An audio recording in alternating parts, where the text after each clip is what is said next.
Hey everybody, happy Wednesday to you.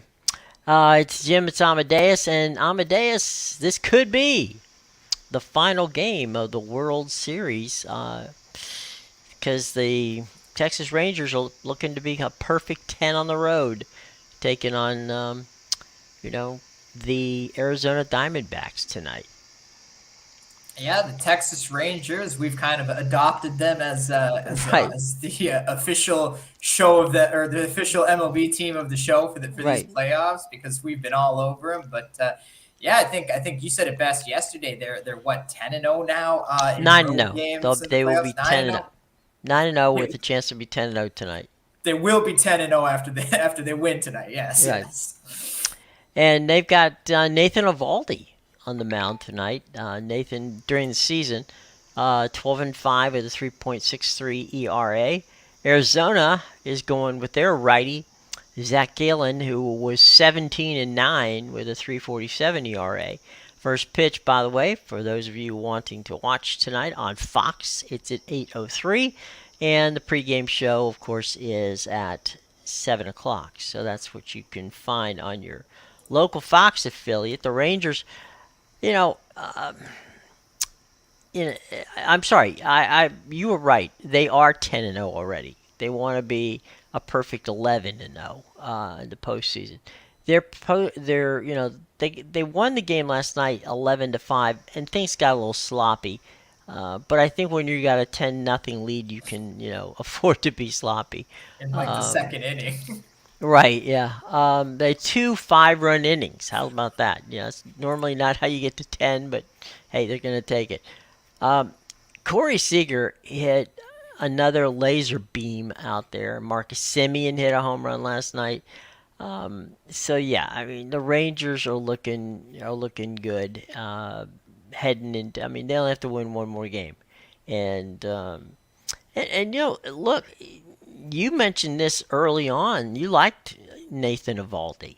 He's been the ace so far in the postseason. He's put up four wins in five starts. So it's hard to argue with that. He's gone 30 and 2/10 of an inning. He's allowed just 27 hits. His strikeout rate is 9 out of a 6.10. His whiff, is at 1.04. He struggled the first time against the Diamondbacks, but I don't expect he's going to do that again. Yeah, he's been a real stud all year. I also like him because obviously the experience he has. He's Yeah. he's been a guy with playoff experience the last few years, and really he's used to that kind of pressure because Hmm. the few times the Red Sox were competitive over the last few years and got Hmm. into the playoffs. He was the guy they were leaning on, like Right. that wild card game against the Yeah. Yankees. I think that was last season. But yeah, Hmm. that's why it was such a shock for me that the Red Sox let him go. But there you go. The Texas Rangers picked him up, and they'll be reaping the rewards from it. Yeah, and uh, Andrew Friedman, who's the vice president and general manager of the Dodgers, he doesn't get things wrong often. Okay, he's usually pretty good. He let Corey Seager go because he wanted to sign a long-term contract to Mookie Betts. Okay, I can understand all of that with this caveat. Um, Corey Seager was good with the Diamond. I mean, with the Dodgers. Okay, it wasn't like he wasn't good.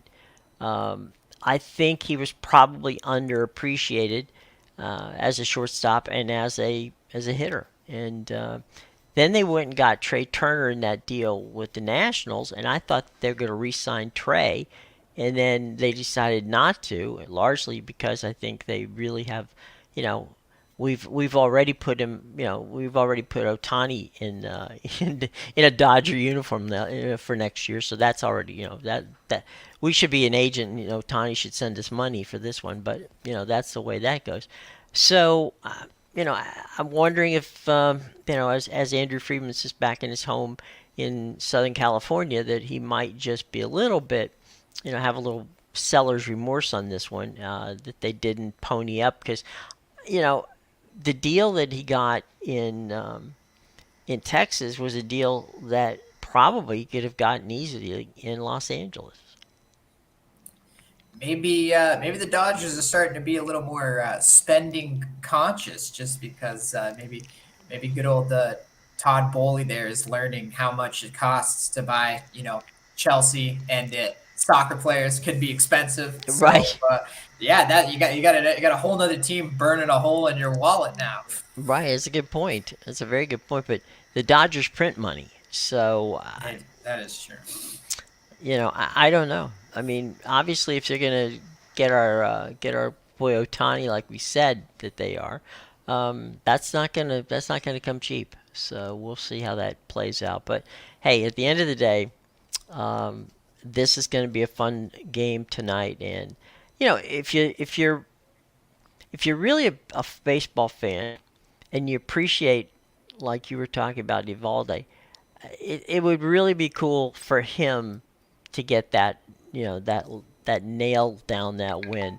And Seager's going to definitely get the the most valuable player of the World Series. But that being said, there's people who are going to give some votes to people are going to give some votes from uh, to Evaldi. There's no question about Evaldi going to get some votes on that one. So we'll see. We will see what we will see, but definitely should be an interesting game tonight. What's the line on it tonight? As same as the last two nights. Pick 'em. Pick 'em at -110 each. Okay. Well, no money's moving. I guess on the on this one. I would imagine. Okay, so tonight is of course Tuesday night. If the game if Arizona were to win, then that would mean that Friday night would be in game six, and Saturday night was game seven. Um, we talked about the ratings, and the ratings aren't going to be all that good, but Fox will win the nights. I don't think that Fox would like to have probably a game six and a game seven because that would give them seven nights where they would win the ratings battle.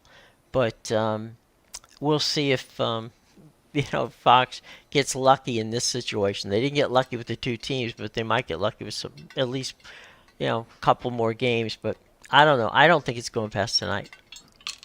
Yeah, I think I'm with you. I think the Rangers are probably gonna lock it up tonight, but we'll see. Okay, well, some of you heard the phone ring, and that, of course, was Jim Harbaugh's agent calling us to make sure that it was a good idea for him to leave Michigan at the end of the season and go to, wait for it, that's right, the Las Vegas Raiders. Where else would he go, right? Um, Josh McDaniels got fired today, along with pretty much everybody, the popcorn vendor, a couple of beer guys, and now the linebacker coach is the new head coach for the moment of your Las Vegas Raiders. Not you specifically, but those of you who are fans of the Raiders.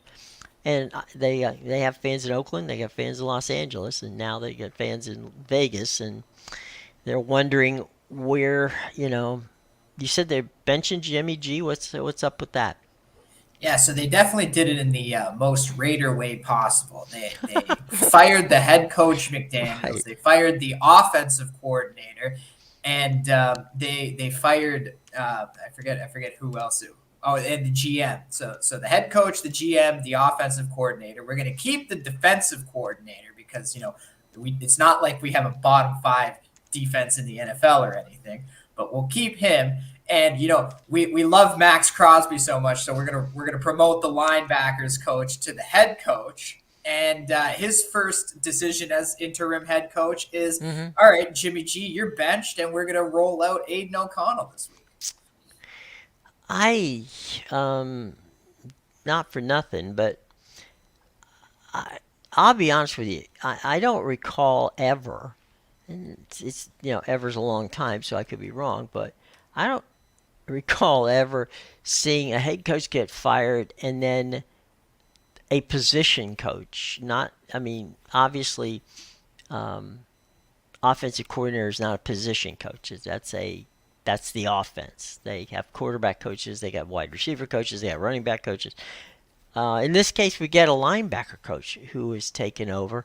That's something I gotta be honest. I just haven't really seen happen. So, I And mean, you'll they've have to fired double Mick check this. Lombardi, who is. I'm sorry. Go ahead.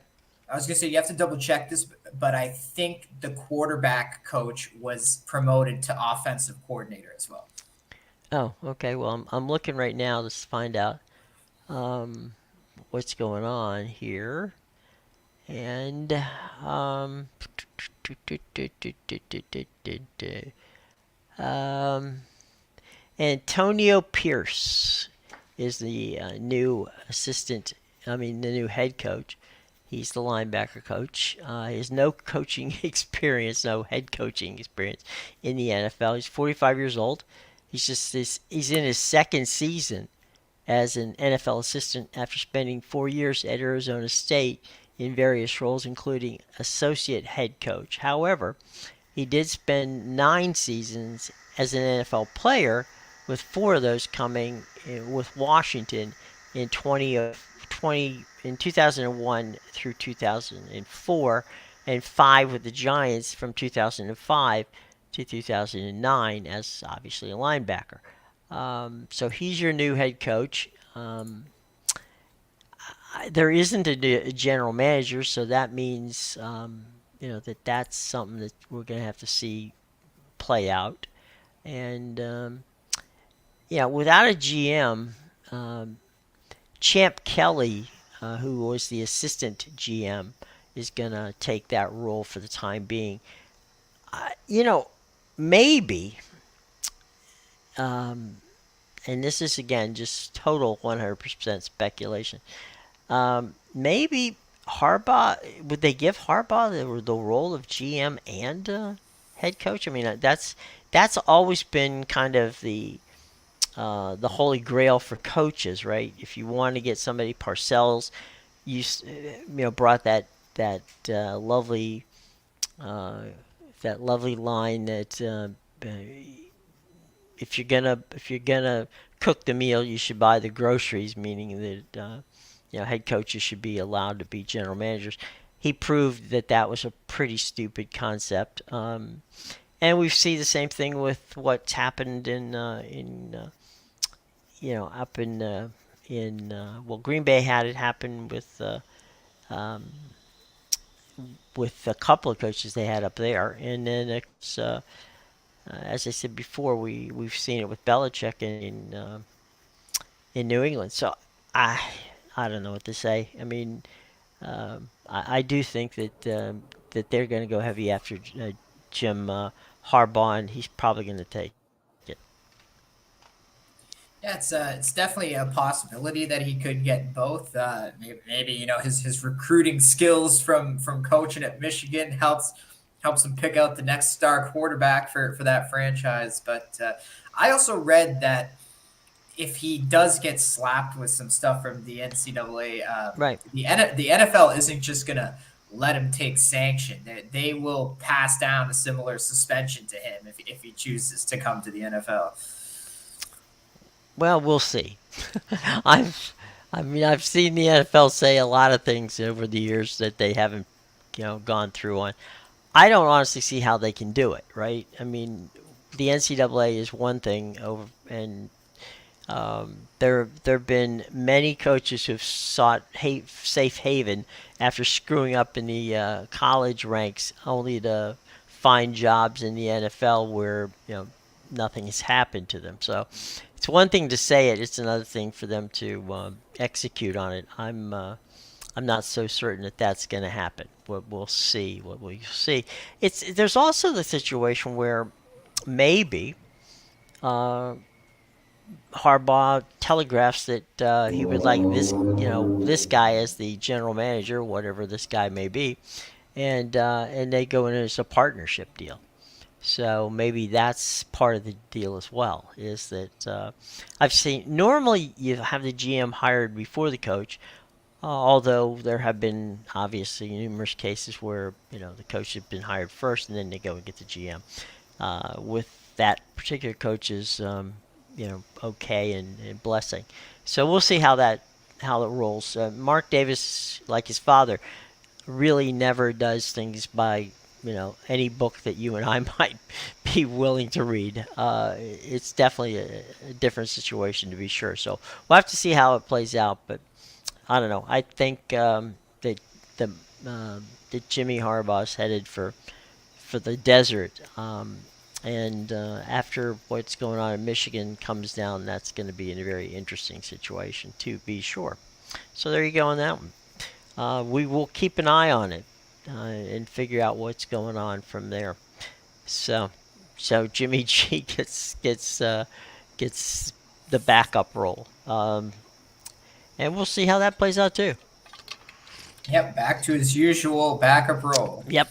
Um, and I don't think Josh McDaniels is going to stay unemployed long. We'll see Yeah, how but that we'll plays see. out. Yeah. The one of the things lost yesterday in the trade deadline stuff was, and we touched on it a little bit, and that was Chase Young ending up with the 49ers. You put him on the other side of Nick Bosa, and that could be a very interesting situation for the 49ers. Chase Young has not gotten the love that Sweat got, but he definitely is someone who is going to help make life hell on quarterbacks with that good 49ers defense. So you got two premier, pass, edge rushers coming at you. You got Bosa from one side and Chase Young coming to the other. So definitely, and they got him for a steal. They got him for like a second or third round draft choice, and he was a first round draft choice, and has been kind of under the radar good for the past couple of years. Yeah, the 49ers definitely heard us talking because we've been saying that they need some help on defense. The defense hasn't looked great, and that's Hmm. exactly what they went and did. They picked up a solid defender. I'm more shocked at the Commanders here. So obviously, the Montez Sweat thing happened before we got on. Right. Now you've traded away, like another one of your best defensive players.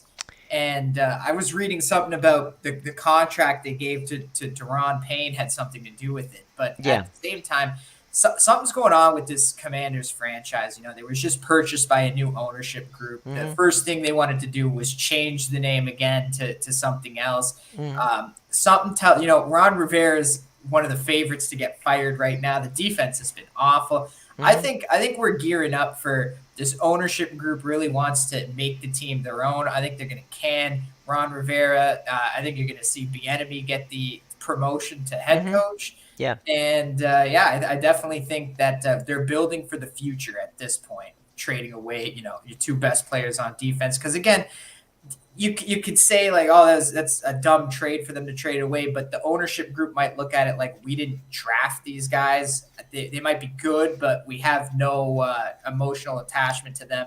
We gave all, or the previous ownership gave all this money to Deron Payne, so Right. we gotta free up some salary cap here. I think they're building for the futures. This Commanders team. Well, yeah, and Chase Young is finishing up his rookie contract, so he hits the you know he's a rental definitely for the 49ers. Now they may sign him, from that standpoint. I don't know what their cap situation is, but I think you're right. I think what the Commanders did is they want to clear up as much cap space as they can, and then they can build the team based on you know on how the new owners want to structure it. So we'll see how that plays out in that situation. So yeah, so Sweat and Young are playing elsewhere. Sweat in Cleveland, Young out with the 49ers. So that was a very Yeah. interesting and very a good deal for the 49ers because they didn't pay that much for him, and they're getting a guy, again, albeit a rental, a very good rental, who will likely pay dividends for them in the next couple weeks as they move back, hopefully, to becoming one of the top teams in the league. Yeah, and I definitely think it made a lot of sense just from as you mentioned there. If he's on his last year of his contract, Right. and they gave all this money to Payne, they probably don't have a ton. They know they're going to lose him. He's going to walk in free agency because they don't have Sure. the money to pay him, and someone else is going to sign him for free. So Hmm. say what you want. They only got a second rounder, but it's better than letting him walk in free Right. agency and Sure. Losing him in the offseason for Right. nothing. Well, and they got draft choices and such, so they're in that case. Um, the Sweat deal set up the Chase deal. They got enough out of the Sweat deal that they felt, okay, we can do a second or a third round draft pick for Chase, and that'll be cool with us. And Chase didn't have. I mean, you have a choice to go, but I think if he had a choice, he wouldn't have minded being traded to San Francisco. Yeah, I'm actually surprised of how quiet of a trade deadline day it was. Yeah, Really, there was a lot of these big names getting thrown around, like Derrick Henry and a yeah. bunch of others, and we saw none of that happen. Really, it feels like every team wants to keep their pieces.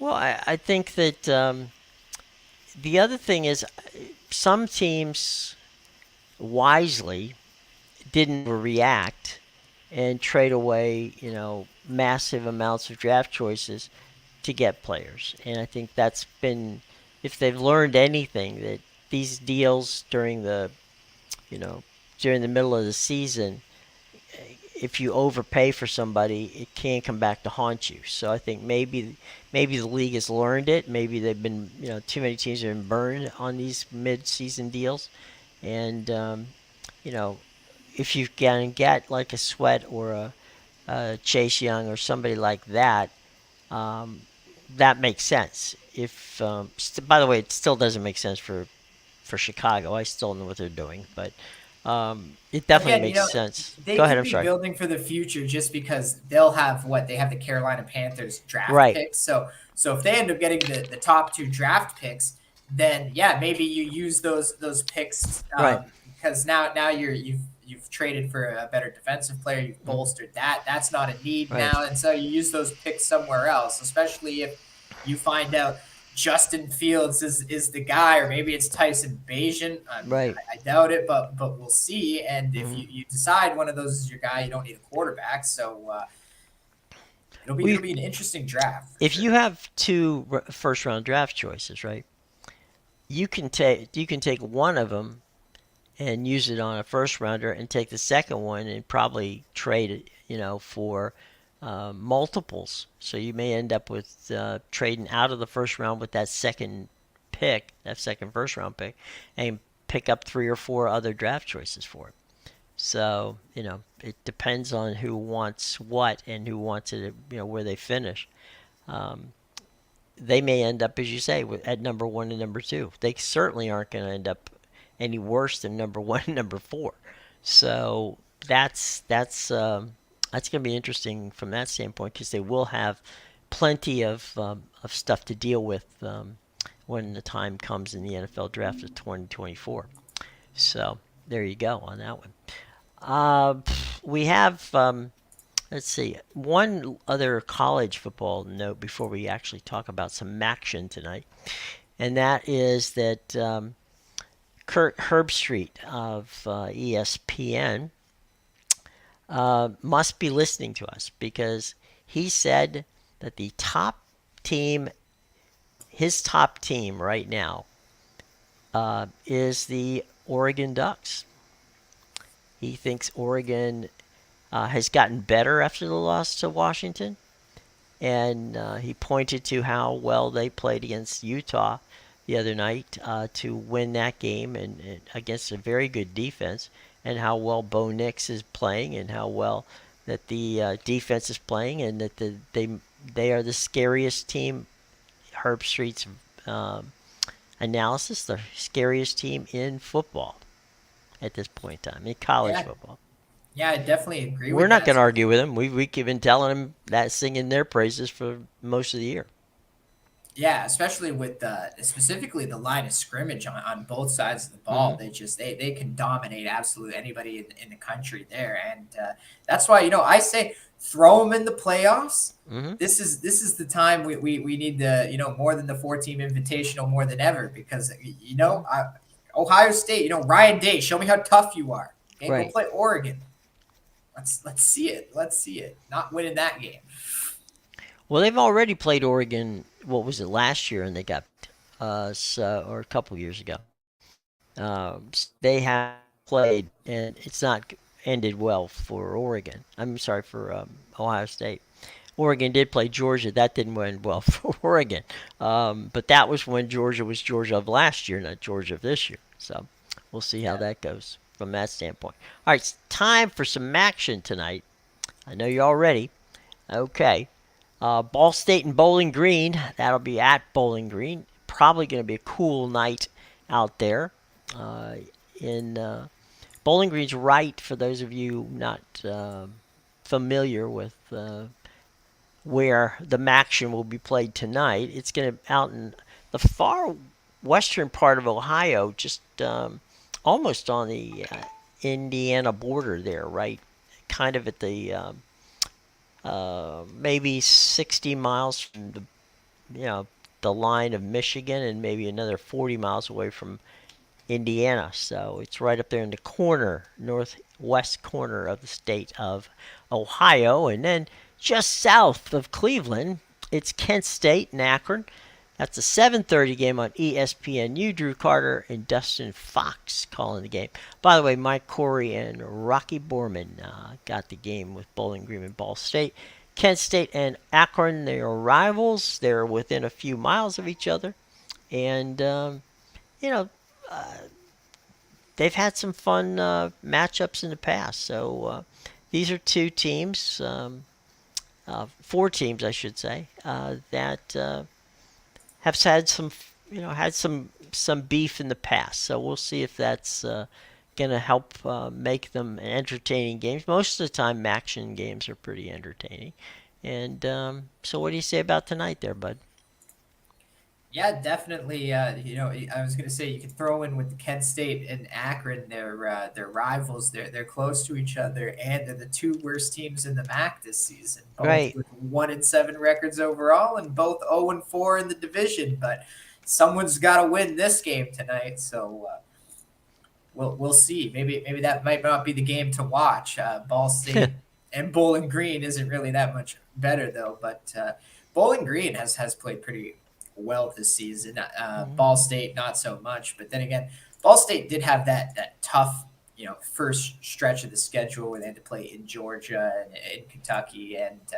and now they might have some confidence. They're coming off that win against Central Michigan last week, so that could give them some confidence coming into this one. But Well, yeah, yeah. In the MAC East, you've got Miami of Ohio at 4-1. They're 7-2 overall. Ohio is 3-2. They're 6-3 overall. Buffalo 3-2, 3-6 overall. Bowling Green 2-2 in the league, 4-4 overall. Akron 0-4 in the league, and as you said, they're 1-7. Kent State 0-4, also 1-7. So yeah, it's kind of crazy. Toledo leads the West. They're 5-0. They're 8-1. Central Michigan 3-2, 5-4 overall. Northern Illinois 3-2, 4-5 overall. Western Michigan 2-3, 3-6 overall. Eastern Michigan 2-3, and they're 4-5 overall. And then Ball State not having a banner year either. 1-3 in the conference and 2-6 overall. So there you go. Ball State did win their last game.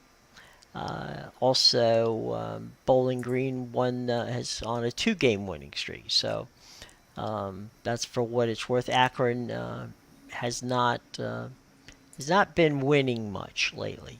They actually lost their last 6 games. So And Kent State, by the way, lost their last 5 games. So it's, as you say, somebody's got to win. And they're contractually obligated to play the game. So we'll see how that works out from down in the Rubber Bowl in Akron. So there you go from that standpoint. Oh yeah. And not a big soccer day today, huh? Yeah, not too much soccer going on really. It's just there is the EFL Cup in England, but I did not look too much into the cup matches. I mean, there are some good cup matches. We're getting later into the Mm-hmm. competition. It's not like the round of 30. I'm not quite sure which. I think this might be the round of 16, but. Yeah, there's some good ones like West Ham and Arsenal play each other.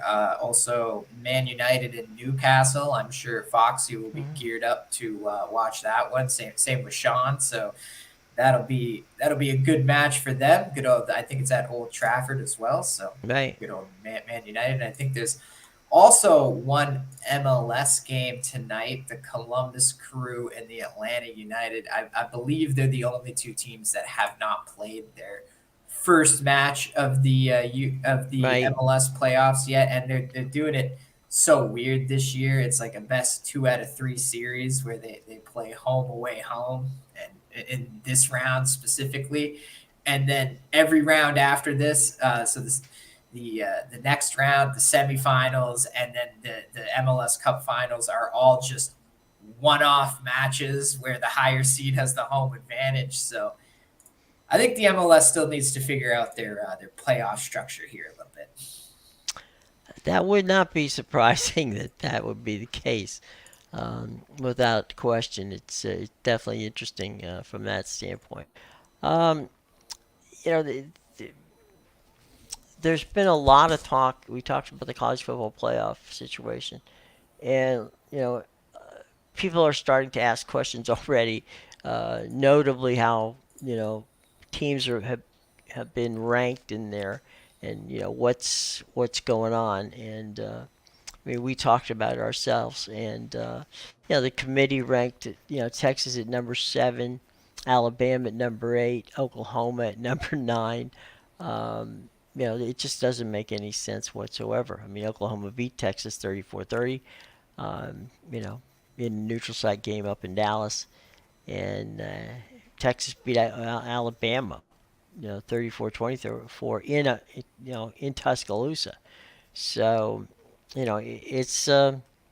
it's interesting how it only the team that is ranked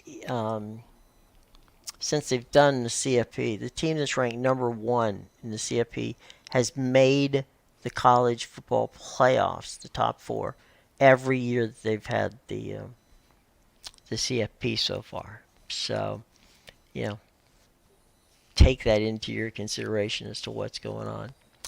Um, we'll see how it works. Um, Deion Sanders um, and his Colorado team got a call today from the Big 12. I'm sorry, from the Pac 12. Freudian slip.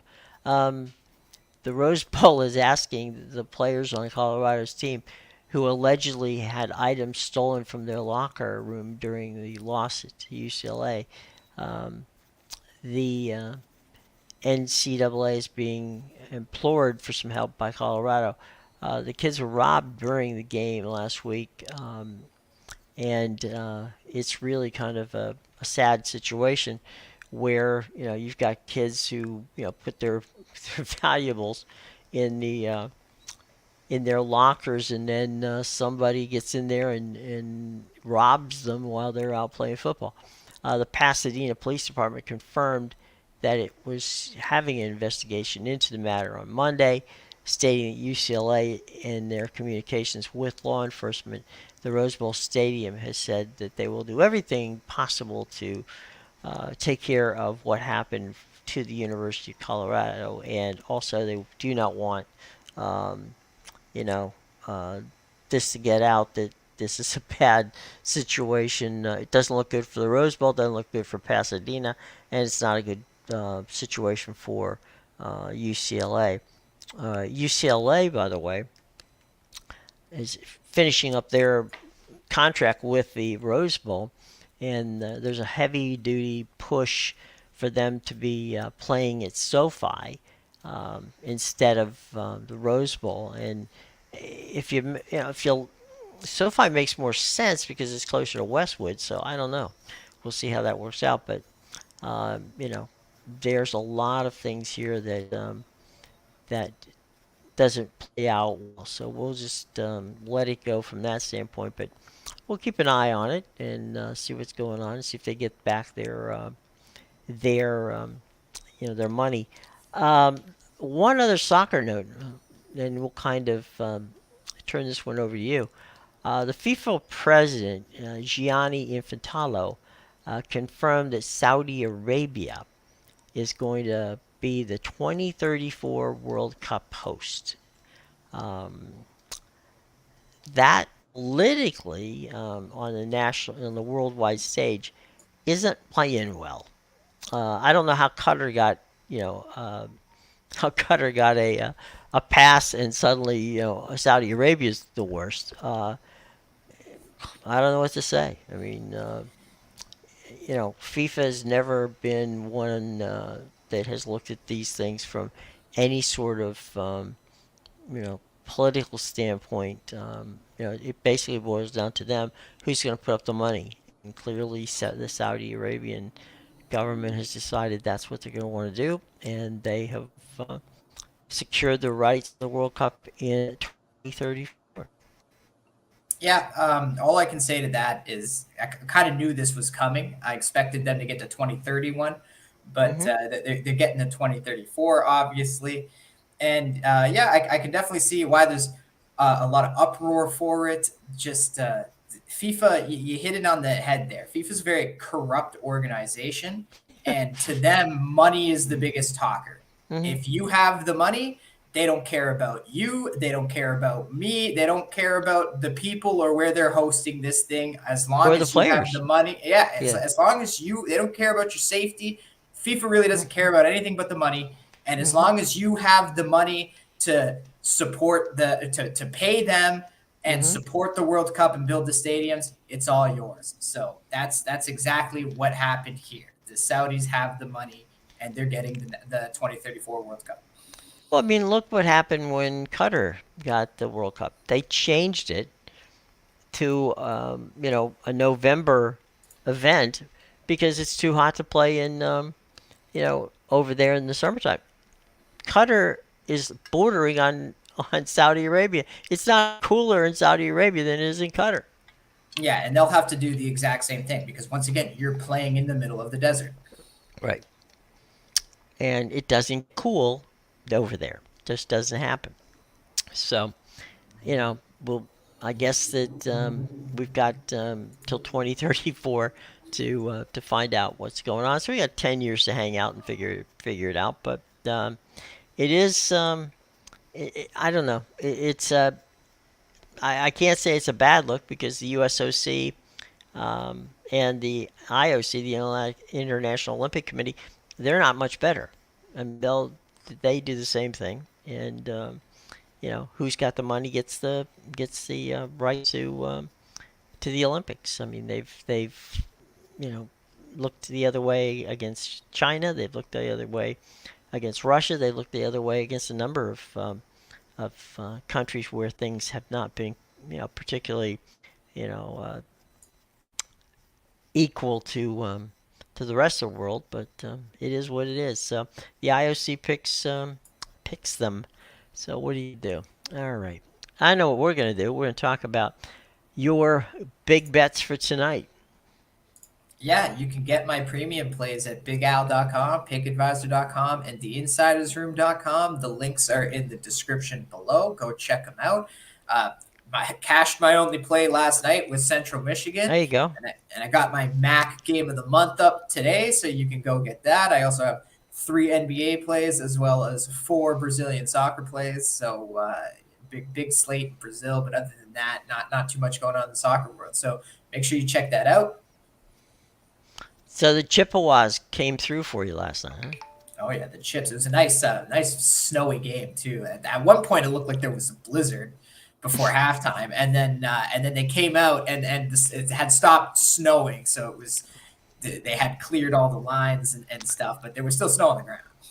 Well, it's Central Michigan. It's not like, I mean, there used to be a joke when we worked on, games and we'll have to get our buddy Detroit Lenny on this one. That in Detroit, summer was August 16th, and if you missed it, that was it.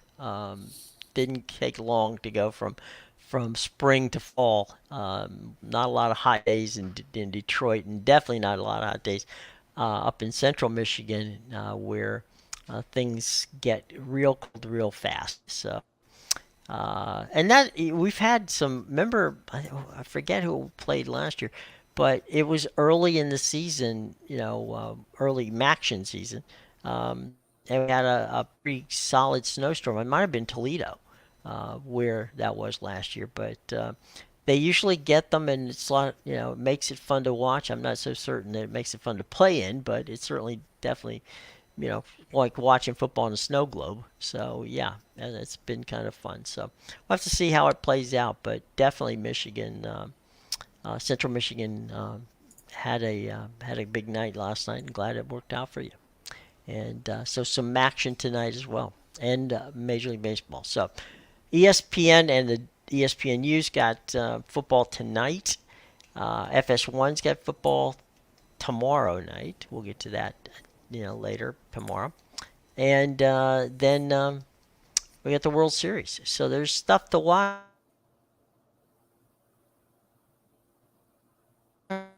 If you choose to do it. So we're all in for that. All right, everybody, have a great day. And as we said, Amedeus stuff is right in the show box below. And we'll catch you tomorrow. Now, a special show tomorrow because Amadeus is going to be on assignment this weekend covering the Florida State Seminoles and their trip to Pittsburgh. And I know he's going to be excited about that, and we'll talk about that tomorrow. And we'll talk about the weekend games tomorrow to give you a little bit of heads. Okay? All right, until then, take care, everybody. Nice day, and stay safe.